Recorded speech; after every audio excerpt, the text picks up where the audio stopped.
And in the coming days, don't be surprised if God brings new opportunities across your path. You'll be tempted at first to play it safe. Think about all the reasons why you can't do it. You have a gift.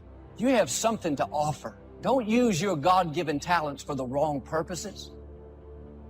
As you continue to grow and develop, you will soon discover that last year's systems won't likely meet this year's needs. You see, one of the keys to success is flexibility. We must always be on the search for more effective methods to facilitate and accommodate new ideas. It's not too late to start right where you are. Some of you today, you just need some freshness in your life. Start stretching yourself. You have to stir up what God's put on the inside. If you don't have a dream, you're not really living, you're just existing. Just check the circle of your friends, because the company you keep tells a whole lot about you. The people around you, the more time you spend with them, I don't care who you are, you're going to become like them. The friends in your life are shaping the future of your life. We're not talking about acquaintances. We're not talking about friends at work. We're talking about our circle of friends.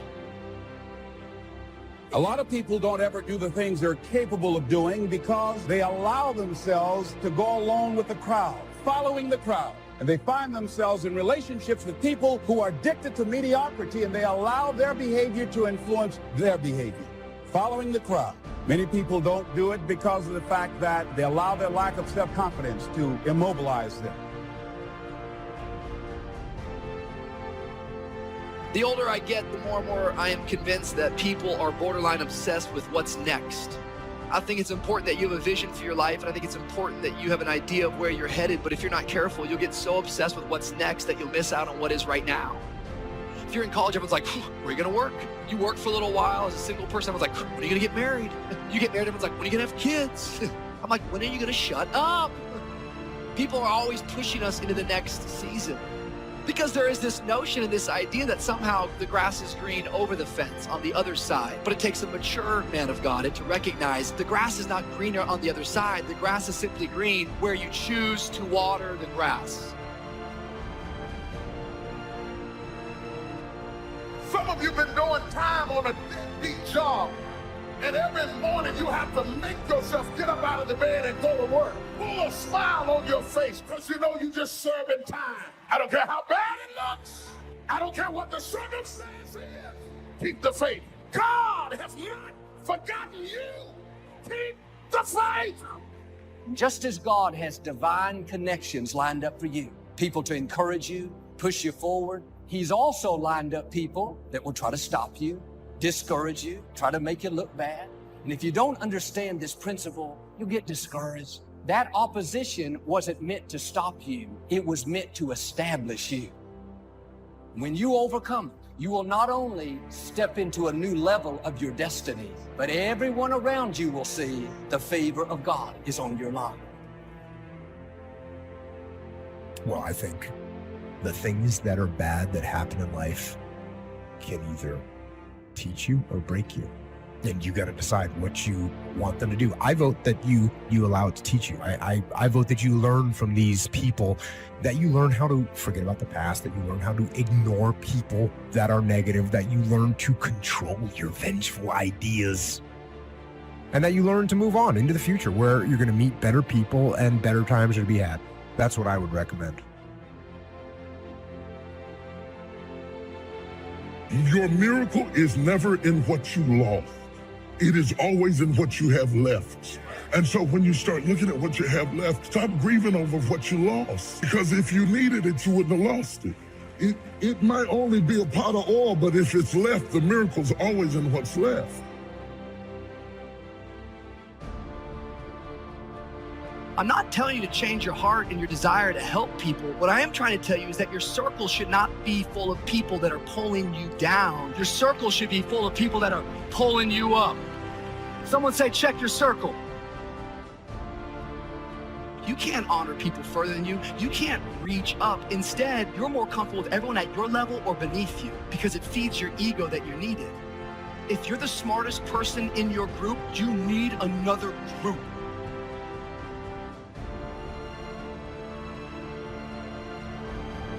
Everything magic is challenging. But once you figure out the challenge and go for it, then the magic. Let me tell you how magical people working together is. If 2 or 3 agree on a common purpose, nothing is impossible. Just try that on for your mental side.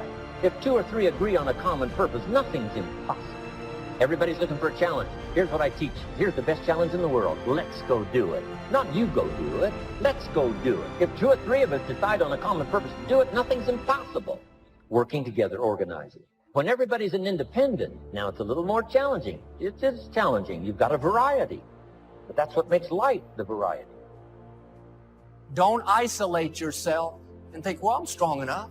I'm tough enough. I'm talented enough. Are you flying solo, or do you have a community of faith? People flying with you, watching over you, encouraging you, inspiring you. Here's one of the powers of working together, shared testimonials. If I've got somebody new and you're there and I'm there, I give them my testimonial, you give your testimonial. Maybe what tips the scales in getting me a new person is not my testimonial, but my partner's testimonial, somebody I'm working with. Shared testimonials are so powerful. That's why working together is powerful. Now, working by yourself is okay. All this stuff is okay. Everybody needs to know, though, where are the advantages? You can be good by yourself, but you can't be great by yourself. You won't become all you were created to be without the right people around you. You can go 60%, but when you get in formation, when you have a family of faith blocking for you, praying for you, encouraging you, you'll go 40% further. Every time we come together, you're being refreshed, re-energized. It's like your batteries are being recharged. What the week took out of you, God is putting back in you. You support what they're doing. You try and build a relationship with them. That's what you try and do. This part of this that we're talking about, the competitiveness. Like if they want to maneuver and try and make you look bad and jump in the spotlight and try and get all the credit, let them do it. And everyone is going to see what they're doing. And they might not see it immediately, but they will eventually be found out. So do your best to support them. Do your best to help them. Do your best to build the relationship.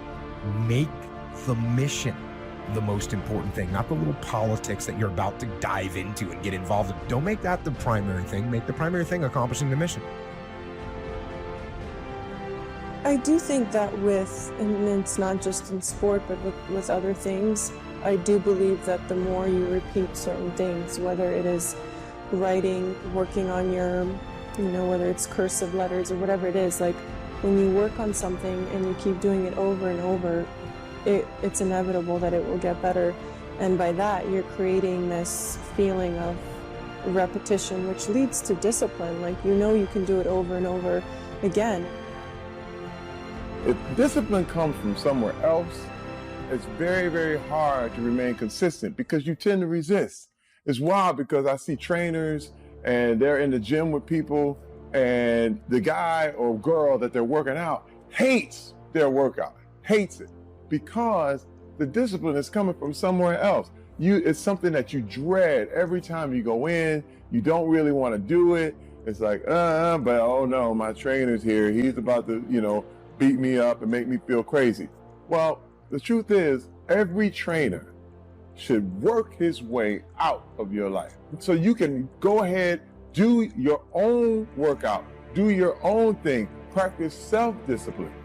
Resilience is very different than being numb. Resilience means